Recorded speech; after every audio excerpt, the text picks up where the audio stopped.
evening and welcome to another edition of HGP Sport. For today, I'm Jayden Samuels. Thanks for joining us. We begin the cast this evening with some cricket news. The champion singer and West Indies all-rounder Dwayne Bravo comes out of T20 retirement fully committed to the task ahead. Find out more in the Samuel Gillis report.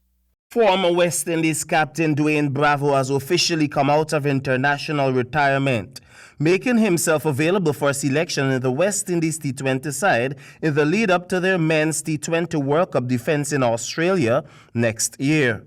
Bravo, however, confirmed that he didn't want to play any other format.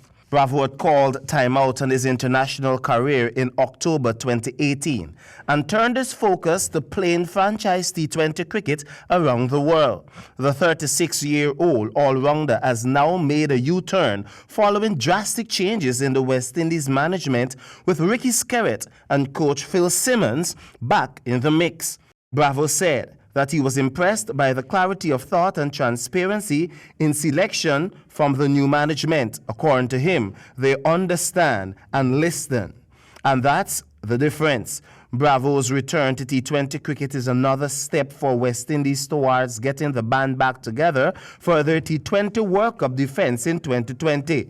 Bravo has been troubled by injuries in 2019, having been sidelined from part of the IPL and the entire CPL. He, however, returned to action in the T10 League in UAE and lead Marathon to the title.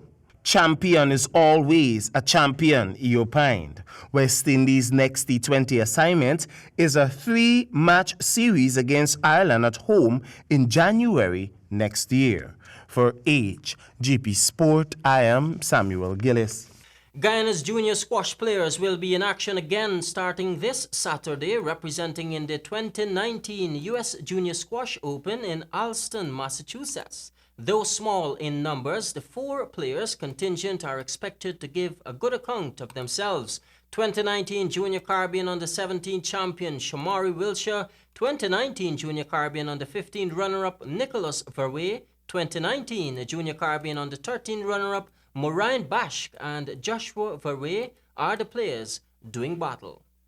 Turning our attention to Linden, Lindeners are being encouraged to respect the synthetic track site and to desist from engaging in kleptomaniac practices. Here again is Samuel Gillis.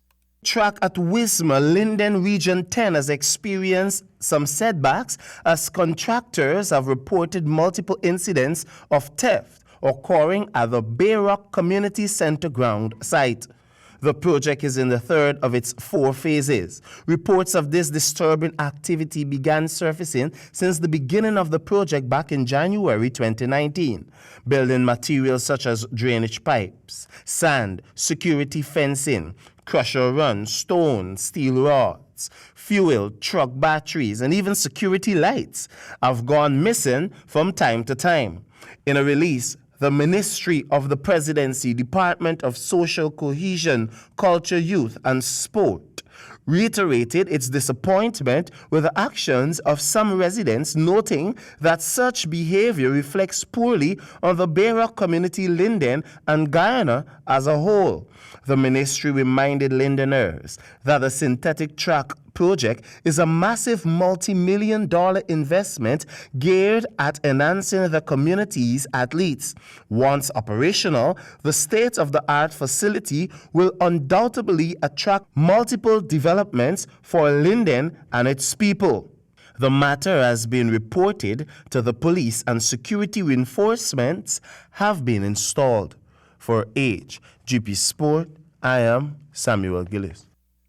Turning our attention to some football news, as part of the company's ongoing support for the development of football and sports across the board in Guyana, MVP Sports has made a tangible contribution to the Guyana Football Federation towards the successful staging of this year's edition of the GFF Super 16 Cup, which is set to kick off on Sunday at the Police Sports Club ground, Ivlery.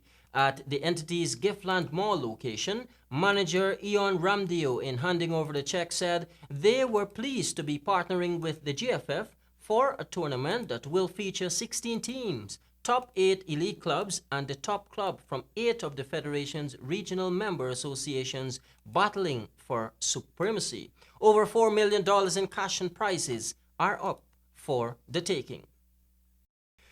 Swimming news. Local swimmers are already counting medals as the Trinidad Invitational meet continues. The details in this report.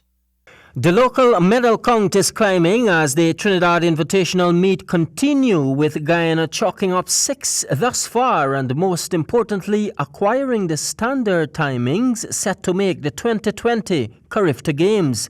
Several home clubs are making up the contingent, but it was the Dorado Speed Swim Club splashing off with 6 medals, including 3 golds on the opening night. Cairo Soares, competing in the 50-meter backstroke, placed 8 in the female 9 to 10 category with a time of 39.56 seconds. Alacy Hunt placed 3rd, while also attaining an 8-time standard with a time of 34.59 seconds. Watson placed 9th and Brittany Kwamina placed 21st in the female 11 to 12 years category. Elliot Gonzalez, Alex Bentham and Tyler Alicock placed 4th, 13th and 22nd respectively in the same event. In the girls 13 to 14 category, Maya Ifil placed 11th by clocking a personal best of 36.43 seconds. This year's meet has attracted 424 swimmers and 13 clubs from Barbados, Grenada, Guyana, Jamaica, St. Vincent, and home team Trinidad and Tobago. Jaden Samuels, HGP Sport. And finally in sport this evening, after competitive group matches, the East Coast Intervillage football competition now moves to the quarterfinal stages starting this Sunday. The details in this report. Set to kick off at the Buxton Community Centre ground, Mahaika and Friendship will open the proceedings in the quarterfinal segment starting at 20 hours, and just after, Buxton will tackle Paradise. The second round of quarterfinal action is set for December 22, this time at the Golden Grove Community Centre ground, with Brush Dam coming up against Golden Grove in the opening game, and in the other matchup, Better for Acting will battle Anns Grove. The winners from both double headers will advance to the semi-finals, where the competition moves up another notch, with teams bringing their A game in a quest to pocket the coveted title. The Intervillage winner will pocket $300,000 and the Champions Trophy, second place finisher $150,000, and third and fourth place teams $175,000 respectively. The final is set for January 1. Jaden Samuels, HGP Sport. That concludes our cast for this evening. I'm Jaden Samuels, reminding you, as always, say yes to life, yes to sport, and no to drugs. Good night.